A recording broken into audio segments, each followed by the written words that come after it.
Welcome back to my channel. So ಇನ್ನೂ ಯಾರೆಲ್ಲ ನನ್ನ ಚಾನಲ್ನ ಸಬ್ಸ್ಕ್ರೈಬ್ ಮಾಡದೆ ನೋಡ್ತಾ ಇದ್ದೀರಾ, ಪ್ಲೀಸ್ ಸಬ್ಸ್ಕ್ರೈಬ್ ಮಾಡಿ, ಸಪೋರ್ಟ್ ಮಾಡಿ. ಸೊ ಇವತ್ತಿನ ವಿಡಿಯೋದಲ್ಲಿ ನಾನು ನಿಮಗೆ ತುಂಬ ಉಪಯೋಗ ಆಗಿರೋಂಥ ಒಂದು ಮಾಹಿತಿನ ಶೇರ್ ಮಾಡಬೇಕು ಅಂತ ಅಂದ್ಕೊಂಡಿದ್ದೀನಿ. ಅದರಲ್ಲೂ ಎಸ್ಪೆಷಲಿ ಈ ಜನ್ರೇಷನ್ ಮದರ್ಸಿಗಂತೂ ಈ ಕನ್ಫ್ಯೂಷನ್ ಅಂತೂ ಇದ್ದೇ ಇರುತ್ತೆ. ಬಿಕಾಸ್ ಡಾಕ್ಟರ್ ಒಂದು ಹೇಳ್ತಾರೆ, ಮನೇಲಿ ಒಂದು ಹೇಳ್ತಾರೆ, ಏನು ಮಾಡಬೇಕು ಅನ್ನೋದು ನಮ್ಗೆ ನಿಜವಾಗ್ಲೂ ಗೊತ್ತಿರಲ್ಲ. ನಾನು ಈ ಥರ ಸಿಚುವೇಶನ್ನ ಫೇಸ್ ಮಾಡಿದ್ದೀನಿ. ಸೊ ಅದಕ್ಕೋಸ್ಕರ ನನ್ನಂಥ ನ್ಯೂ ಮಾಮ್ಸಿಗೆ ಈ ಜನ್ರೇಷನ್ ಮದರ್ಸ್ಗೆ ಏನಾದರೂ ಹೆಲ್ಪ್ ಆಗಲಿ ಅಂತ ಈ ವಿಡಿಯೋ ಮಾಡ್ತಾಯಿದ್ದೀನಿ. ಸೊ ಇವತ್ತಿನ ಟಾಪಿಕ್ ಬಂದ್ಬಿಟ್ಟು ಜಾಯಿಕಾಯಿನ ಮಕ್ಕಳಿಗೆ ಕೊಡ್ಬೋದಾ, ಸೊ ಜಾಯಿಕಾಯಿನ ತೇದಿ ಮಕ್ಕಳಿಗೆ ಕೊಡ್ಬೋದಾ, ಅದರಿಂದ ಏನಾದರೂ ಬೆನಿಫಿಟ್ಸ್ ಇದೆಯಾ, ಕೊಡಬಾರ್ದಾ, ಯಾಕೆ ಕೊಡಬಾರ್ದು. ಸೊ ವಿಡಿಯೋನ ಎಲ್ಲೂ ಸ್ಕಿಪ್ ಮಾಡದೆ ಕಂಪ್ಲೀಟಾಗಿ ನೋಡಿ. ಸೊ ನಾನು ನನ್ನ ಮಗುಗೆ ಜಾಯಿಕಾಯಿ ಕೊಟ್ಟಿದ್ನ ಇಲ್ವಾ ಅಂತ ತಿಳ್ಕೊಳ್ಳಿ. ಸೊ ಬನ್ನಿ ಸ್ಟಾರ್ಟ್ ಮಾಡೋಣ. ಸೊ ಜಾಯಿಕಾಯಿ ಇಂಗ್ಲೀಷಲ್ಲಿ ನಟ್ಮಗ್ ಅಂತ ಕರೀತಾರೆ ಇದನ್ನು. ಸೊ ಈ ಥರ ಇರುತ್ತೆ ಇದು. ಸೊ ಜಾಯಿಕಾಯಿಂದ ತುಂಬಾ ಹೆಲ್ತ್ ಬೆನಿಫಿಟ್ಸ್ ಇದೆ. ಬಟ್ ಮಕ್ಕಳಿಗೆ ಕೊಡಬೇಕಾ ಬೇಡವಾ, ಹೇಗೆ ನಾವು ಡಿಸೈಡ್ ಮಾಡೋದು? ಸೊ ಡಾಕ್ಟರ್ ಹೇಳ್ತಾರೆ 6 ಮಂತ್ವರೆಗೂ ಎದೆ ಹಾಲು ಬಿಟ್ಟು ಬೇರೆ ಏನೂ ಕೊಡಬಾರ್ದು, ನೀರು ಸಹ ಕೊಡಬಾರ್ದು, ಏನನ್ನೂ ಕೊಡಬಾರ್ದು ಮಕ್ಕಳಿಗೆ ಅಂತ ಹೇಳ್ತಾರೆ. ಬಟ್ ಮನೇಲಿ ಹೇಳ್ತಾರೆ ನಾವು 10 ಮಕ್ಳು ಎತ್ತಿಲ್ವಾ, ನಾವು ಅಷ್ಟೇ ನಾನು ಸಾಕಿಲ್ವಾ, ನಿಮ್ಮನ್ನೆಲ್ಲ ನಾವು ಬೆಳೆಸಿಲ್ವಾ, ನಾವು ಇದನ್ನಾಕೆ ಬೆಳೆಸಿದ್ದು, ನೀವು ನಾನು ಹೇಳ್ದಂಗೆ ಕೇಳಲ್ಲ, ಮಗು ದಪ್ಪ ಆಗ್ತಿಲ್ಲ, ಮಗುಗೆ ಸರಿಯಾಗಿ ಹೆಲ್ತ್ ಇಲ್ಲ, ನೀನು ಇಷ್ಟ ಬಂದಂಗೆ ಮಾಡ್ಕೊ ಅಂತೆಲ್ಲ ಮನೇಲಿ ಬೈತಾರೆ, ಅಜ್ಜಿ ಬೈತಾರೆ. ಬಟ್ ಯಾವ್ದನ್ನ ಮಾಡಬೇಕು ಅನ್ನೋದು ನಮಗೆ ಸಿಕ್ಕಾಪಟ್ಟೆ. ಆ್ಯಕ್ಚುಲಿ ಬೇಬಿದು ಮದರ್ ನಾವಾಗಿರ್ತೀವಿ, ನಮಗೆ ಬೇಬಿ ಮೇಲೆ ತುಂಬ ಪ್ರೀತಿ ಇರುತ್ತೆ. ಸೊ ಎಲ್ಲರಿಗಿಂತ ಜಾಸ್ತಿ ನಮಗೆ ಪ್ರೀತಿ ಇರುತ್ತೆ.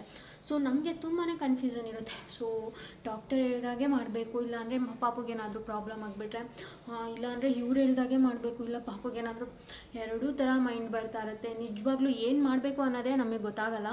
ಸೊ ಅಂಥ ಸಿಚುವೇಶನ್ನ ನಾನಂತೂ ಸಿಕ್ಕಾಪಟ್ಟೆ ಫೇಸ್ ಮಾಡಿದ್ದೀನಿ. ನಾನು ಟಿಲ್ 1 ಮಂತ್ ತನಕ ನಾನು ಜಾಯಿಕಾಯಿ ಕೊಟ್ಟೇ ಇಲ್ಲ. ತುಂಬ ಜನ ಹೇಳಿದ್ರು, ಆದ್ರೂ ಡಾಕ್ಟರ್ ಹೇಳಿದ್ದಾರೆ ಕೊಡಬಾರ್ದು.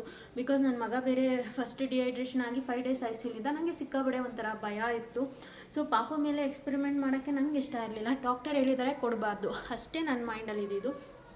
ಬಟ್ ಇವಾಗ ನಮ್ಮ ಹಿರಿಯರು ಏನೋ ಒಂದು ಮಾಡಿದ್ದಾರೆ ಅಂದರೆ ಅದಕ್ಕೂ ಮೀನಿಂಗ್ ಇದ್ದೇ ಇರುತ್ತೆ. ಸೊ ಅಷ್ಟು ಜನ ಅಷ್ಟು ವರ್ಷದಿಂದ ಯೂಸ್ ಮಾಡ್ತಿದ್ದಾರೆ ಅಂದರೆ ಸುಮ್ಮನೆ ಏನು ಯೂಸ್ ಮಾಡಿರಲ್ಲ ಅಂತಲೂ ಅನಿಸುತ್ತೆ. ಬಟ್ ನಮಗೆ ಈ ಜನ್ರೇಷನ್ ಅವರಿಗೆ ಅದಕ್ಕಿಂತ ಜಾಸ್ತಿ ನಾವು ಡಾಕ್ಟರ್ನೇ ನಂಬ್ತೀವಿ.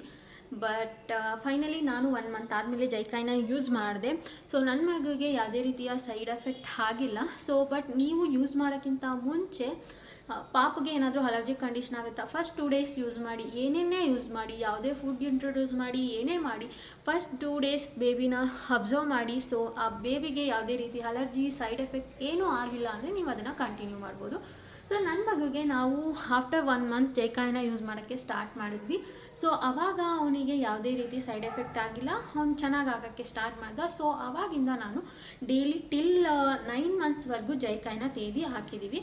ಸೊ ಈ ಜಾಯಿಕಾಯಿನ ನೀವು ಹೇಗೆ ತೆಗೆದಾಕಬೇಕು ಅಂದರೆ, ಸೊ ನಾವು ನಮ್ಮ ಮನೇಲಿ ಏನು ಮಾಡ್ತಿದ್ವಿ ಅಂತ ನಿಮ್ಮ ಜೊತೆ ಶೇರ್ ಮಾಡ್ತೀನಿ. ಆ್ಯಂಡ್ ಇದನ್ನು ನೀವು ಯೂಸ್ ಮಾಡಲೇಬಾರ್ದು ಅನ್ನೋದಕ್ಕೆ ನನ್ನ ಹತ್ರ ಯಾವುದೇ ರೀತಿ ಸೈಂಟಿಫಿಕ್ ರೀಸನ್ ಇಲ್ಲ. ಬಿಕಾಸ್ ನೀವು ಸೈಂಟಿಫಿಕ್ಕಾಗಿ ನೋಡಬೇಕು ಅಂದರೆ ಮಕ್ಕಳಿಗೆ 6 ಮಂತ್ವರೆಗೂ ಏನೂ ಎದೆ ಹಾಲು ಬಿಟ್ಟು ಏನೂ ಕೊಡಬಾರ್ದು. ಎದೆ ಹಾಲಲ್ಲೇ ಎಲ್ಲ ರೀತಿ ಪ್ರೋಟೀನ್ ಎಲ್ಲ ಸಿಗುತ್ತೆ. ಬಟ್ ನಮ್ಮ ಹಿರಿಯರು ಮಾಡ್ಕೊಂಡು ಬಂದಿರೋ ಪ್ರಕಾರ ನಾವು ಇದನ್ನು ಯೂಸ್ ಮಾಡಿದ್ವಿ. ನನ್ನ ಬೇಬಿಗೆ ನಾನು ಯೂಸ್ ಮಾಡಿದ್ದೀನಿ. ಸೊ ನಿಮಗೆ ಯೂಸ್ ಮಾಡಿ ಅಂತ ನಾನು ಫೋರ್ಸ್ ಮಾಡಲ್ಲ. ನಾನೇನು ಕನ್ಫ್ಯೂಸನ್ನ ನನ್ನ ತಲೆಯಲ್ಲಿತ್ತು. ಆ್ಯಂಡ್ ಆಫ್ಟರ್ ಯೂಸಿಂಗ್ ಏನಾಯಿತು ಅದನ್ನು ನಾನು ನಿಮ್ಮ ಜೊತೆ ಶೇರ್ ಮಾಡ್ತಾಯಿದ್ದೀನಿ ಅಷ್ಟೇ. ಸೊ ಇದನ್ನು ಯೂಸ್ ಮಾಡೋದು ಬಿಡೋದು ನಿಮಗೆ ಬಿಟ್ಟಿದ್ದು. ನಾನು ನನ್ನ ಮಗುಗೆ ಯೂಸ್ ಮಾಡಿದಾಗ ಏನು ರಿಸಲ್ಟ್ ಬಂತು ಅನ್ನೋದನ್ನ ನಿಮ್ಮ ಜೊತೆ ಶೇರ್ ಮಾಡೋಕ್ಕೆ ಇಷ್ಟಪಡ್ತೀನಿ. ಸೊ ಇದು ಏನಂದರೆ ಜಾಯಿಕಾಯಿನ ನಾವು ಯಾವ ರೀತಿ ಹಾಕ್ತೀವಿ ಅಂದರೆ, ಸೊ ನಮ್ಮ ಮನೇಲಿ ಇದನ್ನು ಕೈ ಎಣ್ಣೆ ಒಳಗಡೆ ಹುನಿ ಹಾಕ್ತಾರೆ. ಸೊ ಕೈ ಎಣ್ಣೆ ಮೀನ್ಸ್ ಹರಳೆಣ್ಣೆ ನಿಮಗೆ ಗೊತ್ತಿರುತ್ತೆ. ಸೊ ನಾನಂತೂ ಸಿಕ್ಕಾಪಟ್ಟೆ ಕ್ವಶನ್ ಮಾಡ್ತಿದ್ದೆ, ಹರಳೆಣ್ಣೆ ಏನಕ್ಕೆ ಹಾಕ್ತಿದ್ದೀರಾ, ಎಣ್ಣೆ ಅದು ಇದು. ಬಟ್ ಏನೇ ಆಗಲಿ, ಸೊ ನಮ್ಮ ಹಿರಿಯರು ಏನೋ ಮಾಡಿದ್ದಾರೆ ಅಂದರೆ ವಿ ಕ್ಯಾನ್ ಟ್ರಸ್ಟ್. ಬ್ಲೈಂಡಾಗಿ ಟ್ರಸ್ಟ್ ಮಾಡಬೇಕು ಅಂತಲ್ಲ. ಜಾಯಿಕಾಯಿಂದ ತುಂಬ ಬೆನಿಫಿಟ್ಸ್ ಇದೆ ಅಂತ ನಾನು ಗೂಗಲಲ್ಲೂ ನೋಡಿದ್ದೆ ಆ್ಯಂಡ್ ತುಂಬ ವೀಡಿಯೋಸ್ನೂ ಸರ್ಚ್ ಮಾಡಿದ್ದೆ. ಬಟ್ ಆ್ಯಂಡ್ ನನ್ನ ಫ್ರೆಂಡ್ಸ್ ಕೂಡ ತುಂಬ ನನಗಿಂತ ಬೇಗ ಪಾಪು ಆಗಿದ್ದವರು ಯೂಸ್ ಮಾಡಿದ್ದೀವಿ, ನಾವು ಹಿರಿಯರ್ದು ಫಾಲೋ ಮಾಡಬೇಕು, ಯೂಸ್ ಮಾಡು ಅಂತ ಹೇಳಿದರು. ಆ್ಯಂಡ್ ಅಜ್ಜಿ ಮಗು ಗಟ್ಟಿ ಆಗಬೇಕಂದ್ರೆ ಜಾಯಿಕಾಯಿ ಯೂಸ್ ಮಾಡಬೇಕು, ಮಗು ವೆಯ್ಟ್ ಬರಬೇಕಂದ್ರೆ ಜಾಯಿಕಾಯಿ ಯೂಸ್ ಮಾಡಬೇಕು, ಟೊಳ್ಳೆ ಥರ ಇದೆ ಪಾಪು ಅಂತೆಲ್ಲ ಹೇಳೋರು. ಬಟ್ ನಾನು 1 ಮಂತ್ ತನಕ ಯಾವುದೇ ರೀತಿಯ ಎಕ್ಸ್ಪೆರಿಮೆಂಟ್ ಮಾಡೋಕ್ಕೆ ಹೋಗಿಲ್ಲ. ಬಟ್ ಆಫ್ಟರ್ 1 ಮಂತ್ ಎಲ್ಲರೂ ಹೇಳಿದ ಮೇಲೆ ನಾನು ಕನ್ವಿನ್ಸ್ ಆಗಿ ಜಾಯಿಕಾಯಿನ ಯೂಸ್ ಮಾಡೋಕ್ಕೆ ಸ್ಟಾರ್ಟ್ ಮಾಡಿದೆ. ಸೊ ಇದನ್ನ ಕೈ ಎಣ್ಣೆಯಲ್ಲಿ ರಾತ್ರಿಯಲ್ಲಿ ನೆನೆಸಿಟ್ಬಿಡಿ. ಸೊ ಆಲ್ಮೋಸ್ಟ್ ಒಂದು 1 ಇಯರ್ ಒಳಗಡೆ ಒಂದು 8ರಿಂದ 10 ಜಾಯಿಕಾಯಿ ತಿನ್ನಿಸ್ಬೇಕು ಅಂತ ಹೇಳ್ತಾರೆ. ಸೊ ನಾನು ಆಲ್ಮೋಸ್ಟ್ 8 to 9 ಜಾಯಿಕಾಯಿನ ನನ್ನ ಮಗನಿಗೆ ತಿನ್ನಿಸಿದ್ದೀನಿ ಟಿಲ್ 9 months. ನಾನು ಬ್ಯಾಂಗ್ಳೂರಿಗೆ ಬಂದಮೇಲೆ ತಿನ್ನಿಸಿಲ್ಲ. ಆ್ಯಂಡ್ ಇದನ್ನು ಕೈ ಎಣ್ಣೆಯಲ್ಲಿ ನೆನೆಸಿರ್ತೀವಲ್ವ, ಸೊ ಇದನ್ನು ನೀವೇನು ಮಾಡಬೇಕು, ಒಂದು ಕಲ್ಲು ಸಿಗುತ್ತೆ ನಿಮಗೆ, ಆನ್ಲೈನಲ್ಲಿ ಸಿಗುತ್ತೆ, ಇಲ್ಲಾಂದರೆ ಊರುಗಳ ಕಡೆ ಬೇರೆ ಥರ ಕಲ್ಲಿರುತ್ತಲ್ಲ ಅದನ್ನು ಸಹ ನೀವು ಯೂಸ್ ಮಾಡ್ಬೋದು. ಸೊ ಇದ್ರದ್ದು ಲಿಂಕ್ ಬೇಕಂದರೆ ನನಗೆ ಕಮೆಂಟ್ ಮಾಡಿ ತಿಳಿಸಿ, ನಾನು ಶೇರ್ ಮಾಡ್ತೀನಿ. ಸೊ ಇದರಲ್ಲಿ ನೀವು ಏನು ಮಾಡಬೇಕು ಅಂದರೆ ಎದೆ ಹಾಲನ್ನು ಹಾಕ್ಕೊಬೇಕು. ಒಂದು ಒಳ್ಳೆಯಲ್ಲಿ ಕರೆದಿಟ್ಕೊಳ್ಳಿ ಎದೆ ಹಾಲನ್ನು. ಸೊ ಎದೆ ಹಾಲನ್ನು ಕರೆದಿಟ್ಕೊಂಡು ಸೊ ಇಲ್ಲಿ ನೀವು ಏನು ಮಾಡಬೇಕು, ಜಾಯಿಕಾಯಿ ಮತ್ತು ಎದೆ ಹಾಲನ್ನ ತೇಯಬೇಕು. ಸೊ ಎಷ್ಟು ತೇಯ್ತೀರಾ ಅಂದರೆ ಇಷ್ಟೇ. ಸೊ ಒಂದು ಅವರೆಕಾಳು ಇರುತ್ತೆ ಅಲ್ಲ, ಅವರೆಕಾಳು ಅಲ್ಲ, ಹಲಸಂದೆ ಕಾಳು ಇರುತ್ತಲ್ಲ, ಚಿಕ್ಕದು ಒಂದು ಬೇಳೆಯಷ್ಟು ಗಾತ್ರ ಅಷ್ಟೇ. ಸೊ ಅಷ್ಟೇ ಜಾಯಿಕಾಯಿನ ನೀವು ಪ್ರತಿನಿತ್ಯ ಕೊಡ್ಕೊಂಡು ಬರಬೇಕು. ಸೊ ತುಂಬ ಜಾಸ್ತಿ ಕೊಡಬಾರ್ದು, ಬಿಕಾಸ್ ಮಕ್ಕಳಿಗೆ ಡೈಜೆಷನ್ ಸಿಸ್ಟಮ್ ತುಂಬಾ ಚಿಕ್ಕದಿರುತ್ತೆ. ಸೊ ಅಲ್ವಾ, ಸೊ ಆವಾಗ ನೀವು ಇಷ್ಟು ಜಾಸ್ತಿ ಕೊಟ್ಟರೆ ಮಕ್ಕಳಿಗೆ ಹರಗಿಸ್ಕೊಳಕ್ಕಾಗಲ್ಲ. ಸೊ ಸ್ವಲ್ಪನೇ ನಿಮ್ಮ ಎದೆ ಕಂಡಿ ಕಾಣೋ ಅನ್ನೋ ಥರ ಅಂತಾರಲ್ವ, ಆ ಥರ. ಸೊ ಒಂದು ಸಣ್ಣ ಬೇಳೆ ಗಾತ್ರದಲ್ಲಿ ನೀವು ಜಾಯಿಕಾಯಿನ ತೇಯ್ಕೊಬೇಕು. ಅದ್ರ ಜೊತೆ ನಾವು ಅರಿಶಿನ ಕೂಡ ಯೂಸ್ ಮಾಡ್ತೀವಿ, ಅರಿಶಿನೂ ಅಷ್ಟೇ ಒಂದೇ ಸ್ವಲ್ಪ. ಸೊ ಆ್ಯಂಡ್ ಅದನ್ನು ಏನು ಮಾಡಬೇಕು, ಕ್ರಮೇಣ ನೀವೇನು ಮಾಡಬೇಕು ಅಂದರೆ ಗ್ರ್ಯಾಜುವಲಿ ಇನ್ಕ್ರೀಸ್ ಮಾಡ್ತಾ ಹೋಗ್ತೀರಾ. ಸೊ ಇವಾಗ 1 month ಇದ್ದಾಗ ಜಸ್ಟ್ ಇಷ್ಟೇ ಬೇಳೆ ಗಾತ್ರ ಕೊಡ್ತೀರಾ, ನೆಕ್ಸ್ಟು ಹಲಸಂದೆ ಕಾಳು, ನೆಕ್ಸ್ಟು ಅವರೆಕಾಳು ಗಾತ್ರ, ಈ ರೀತಿ ನೀವು ಗ್ರ್ಯಾಜುವಲಿ ಇನ್ಕ್ರೀಸ್ ಮಾಡ್ಕೊಳ್ತಾ ಹೋಗ್ತೀರಾ. ಸೊ ಸ್ಟಾರ್ಟಿಂಗ್ ನೀವು ಕೊಡುವಾಗ ತುಂಬಾ ಕಡಿಮೆ ಪ್ರಮಾಣದಲ್ಲಿ ಕೊಡಬೇಕು. ಸೊ ಆ್ಯಂಡ್ ನೀವು ಪ್ರತಿ ಟೈಮ್ ಏನಾದರೂ ಹೊಸ್ದಾಗಿ ಮಗುಗೆ ಕೊಡ್ತಿದ್ದೀರಾ ಅಂದರೆ ಮಗುನ ಅಬ್ಸರ್ವ್ ಮಾಡ್ಕೊಬೇಕು. ಸೊ ಅವನಿಗೆ ಏನಾದರೂ ಸೈಡ್ ಎಫೆಕ್ಟ್ ಆಗ್ತಿದೆಯಾ, ಆ್ಯಂಡ್ ಸೈಡ್ ಎಫೆಕ್ಟ್ ಆಗ್ತಿದೆಯಾ, ಅಲರ್ಜಿ ಆಗ್ತಿದೆಯಾ ಎಲ್ಲ ನೋಡ್ಕೊಬೇಕು. ನನ್ನ ಮಗುಗೆ ಯಾವ ರೀತಿ ಅಲರ್ಜಿ ಉಂಟಾಗಿಲ್ಲ. ಸೊ ನಾವು ಇದನ್ನು ಕಂಟಿನ್ಯೂ ಮಾಡ್ತಾ ಹೋದ್ವಿ ಆ್ಯಂಡ್ ರಿಸಲ್ಟ್ ಕೂಡ ಬಂತು. ಪಾಪು ವೆಯ್ಟ್ ಗೇನ್ ಕೂಡ ಆದ. ಆ್ಯಂಡ್ ಮಗು ಮುಟ್ಟಿದ್ರೆ ಮೆತ್ತೆ ಥರ ಇರುತ್ತೆ. ಸೊ ಜಾಯಿಕಾಯಿನ ಹಾಕೋಕ್ಕೆ ಸ್ಟಾರ್ಟ್ ಮಾಡಿದ ಮೇಲೆ ಗಟ್ಟಿ ಬಂದ.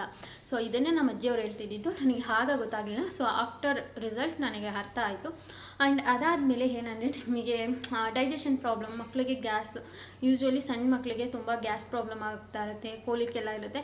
ನನ್ನ ಮಗನಿಗೆ ಒಂದಿನೂ ಆ ಥರ ಪ್ರಾಬ್ಲಮ್ ಕ್ರಿಯೇಟ್ ಆಗಿಲ್ಲ. ಅದಕ್ಕೆ ಅಂತ ಅವ್ನು ಯಾವತ್ತೂ ಚಂಡಿ ಮಾಡಿಲ್ಲ, ಹೊಟ್ಟೆ ನಾವು ಏನಿಲ್ಲ. ಅವ್ನು ಡೈಲಿ ಮೋಷನ್ ಮಾಡ್ತಿದ್ದ, ಡೈಲಿ 2-3 ಟೈಮ್ ಮೋಷನ್ ಮಾಡ್ತಿದ್ದ. ಸೊ ನೀವು ಇದನ್ನು ಯೂಸ್ ಮಾಡೋದ್ರಿಂದ ಜಾಸ್ತಿ ಇನ್ ಕೇಸ್ 8 to 10 ಟೈಮ್ ಇದ್ದರೆ ಇದು ಮಂದ ಅಂತ ಹೇಳ್ತಾರೆ. ಸೊ ಇದನ್ನು ಯೂಸ್ ಮಾಡೋದ್ರಿಂದ ನಿಮಗೇನಾಗುತ್ತೆ ಅಂದರೆ ಕಡಿಮೆ ಆಗ್ತಾ ಹೋಗುತ್ತೆ. ಸೊ ಅಂದರೆ ಡೈಜೆಸ್ಟಿವ್ ಪ್ರಾಬ್ಲಮ್ ಇದ್ದರೆ ಅದು ಕ್ಲಿಯರ್ ಆಗುತ್ತೆ. ಆಮೇಲೆ ಬೇಬಿದು ಇಮ್ಯೂನ್ ಸಿಸ್ಟಮ್ ಇನ್ಕ್ರೀಸ್ ಆಗುತ್ತೆ ಆ್ಯಂಡ್ ಬೇಬಿ ಸ್ಲೀಪ್ ಕೂಡ ಹೆಲ್ಪ್ ಆಗುತ್ತೆ. ಸೊ ಮಕ್ಕಳು ಚೆನ್ನಾಗಿ ನಿದ್ದೆ ಮಾಡೋಕ್ಕೂ ಕೂಡ ಹೆಲ್ಪ್ ಆಗುತ್ತೆ.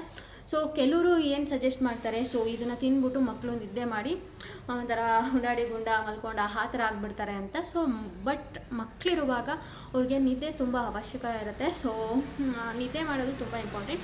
ಸೊ ಜಾಯಿಕಾಯಿಂದ ಏನೇನು ಉಪಯೋಗ ಇದೆ ಗೊತ್ತಾಯ್ತಲ್ಲ. ಸೊ ಜಾಯಿಕಾಯಿಂದ ಮಕ್ಕಳದು ಡೈಜೆಸ್ಟಿವ್ ಪ್ರಾಬ್ಲಮ್ಸ್ ಕ್ಲಿಯರ್ ಆಗುತ್ತೆ, ಗ್ಯಾಸ್ ಪ್ರಾಬ್ಲಮ್ ಇದ್ದರೆ ಅದು ಕ್ಲಿಯರ್ ಆಗುತ್ತೆ. ಆ್ಯಂಡ್ ಮತ್ತು ಇನ್ನು ಏನು ಹೇಳ್ಬೋದು, ಸೊ ಬೇಬಿದು ಸ್ಲೀಪ್ ಇಂಪ್ರೂವ್ ಆಗುತ್ತೆ, ಇಮ್ಯೂನ್ ಸಿಸ್ಟಮ್ ಚೆನ್ನಾಗಾಗುತ್ತೆ. ಸೊ ಇಷ್ಟೆಲ್ಲ ಜಾಯಿಕಾಯಿಂದ ಬೆನಿಫಿಟ್ಸ್ ಇದೆ. ಬಟ್ ಎಷ್ಟು ಕ್ವಾಂಟಿಟಿನ ನೀವು ಯೂಸ್ ಮಾಡಬೇಕು ಅನ್ನೋದು ನಿಮ್ಮ ತಲೆಯಲ್ಲಿರಬೇಕು. ಆ್ಯಂಡ್ ಬೇಬಿಗೆ ಅದು ಸೆಟ್ ಆಗ್ತಿದೆಯಾ, ಆಗಿಲ್ಲ ಅಂದರೆ ಡಿಸ್ಕಂಟಿನ್ಯೂ ಮಾಡಿ. ಸೊ ಎದೆ ಹಾಲಿಗಿಂತ ತುಂಬ ಇಂಪಾರ್ಟೆಂಟ್ ಆಗಿರೋದಂತೂ ಏನೂ ಇಲ್ಲ. ಸೊ ನೀವು ಎದೆ ಹಾಲು ಕೊಡ್ತಾ ಇದ್ದೀರಾ ಅಂದರೆ ಅದರಲ್ಲೇ ತುಂಬ ಪ್ರೋಟೀನ್ಸ್ ಎಲ್ಲ ಸಿಗುತ್ತೆ. ಸೊ ಎಕ್ಸ್ಟ್ರಾ ನೀವು ಜಾಯಿಕಾಯಿ ಕೊಡ್ತಿದ್ದೀರಾ ಅಂದರೆ ಫಸ್ಟು ಮಗುಗೆ ಅದು ಅಡ್ಜಸ್ಟ್ ಆಗುತ್ತಾ ಅಬ್ಸರ್ವ್ ಮಾಡಿ ದೆನ್ ಕಂಟಿನ್ಯೂ ಮಾಡ್ಬೋದು. ನಾನು ನನ್ನ ಮಗುಗೆ ಯೂಸ್ ಮಾಡಿದ್ದೆ ಟಿಲ್ 9 months ತನಕ 8 to 9 ಜಾಯಿಕಾಯಿನ ತಿನ್ನಿಸಿದ್ದೀವಿ. ಸೊ ಅವನು ಅದಕ್ಕೆ ಅಡ್ಜಸ್ಟ್ ಆಗಿತ್ತು. ಈವನ್ ಅವನು ಆಫ್ಟರ್ ಅವನಿಗೆ ಒಂದು ಸ್ವಲ್ಪ ಬುದ್ಧಿ ಎಲ್ಲ ಬರುತ್ತೆ, 6 months ಆದಮೇಲೆ ಅವ್ನು ಇಷ್ಟಪಟ್ಟು ತಿಂತಿದ್ದ ಅದನ್ನು. ಆ್ಯಂಡ್ ತಿನ್ನಿಸಬೇಕಾದ್ರೆ ಇದನ್ನು ಕೇರ್ಫುಲ್ಲಾಗಿ ಇಟ್ಕೊಳ್ಳಿ, ಮಕ್ಕಳಿಗೆ ನೆತ್ತಿ ಹತ್ತಿಸಬಾರ್ದು. ಓಕೆ, ಸೊ ಮಕ್ಕಳನ್ನ ಈ ಥರ ನೀವು ತೊಡೆ ಮೇಲೆ ಹೀಗೆ ಮಲಗಿಸ್ಕೊಂಡು ಕತ್ತನ್ನ ಈ ಥರ ಎತ್ತಿ ನೀಟಾಗಿ ತಿನ್ನಿಸ್ಬೇಕು. ಮಕ್ಕಳಿಗೆ ನೆತ್ತಿ ಹತ್ತಿಸಬಾರ್ದು, ಸ್ಟ್ರೈಟ್ ಮಾಡ್ಕೊಂಡು ತಿನ್ನಿಸ್ಬೇಡಿ. ಓಕೆನಾ. ಸೊ ಅವಾಗ ಮಕ್ಕಳಿಗೆ ನೆತ್ತಿ ಹತ್ತಿದ್ರೆ ಅದು ತುಂಬಾ ಪ್ರಾಬ್ಲಮ್ ಆಗುತ್ತೆ. ಸೊ ತಿನ್ನಿಸ್ಬೇಕಾದ್ರೆ ಈ ಟಿಪ್ಸ್ನ ಫಾಲೋ ಮಾಡಿ. ಆ್ಯಂಡ್ ನೀವು ಒಳ್ಳೆನ ಯೂಸ್ ಮಾಡಿ.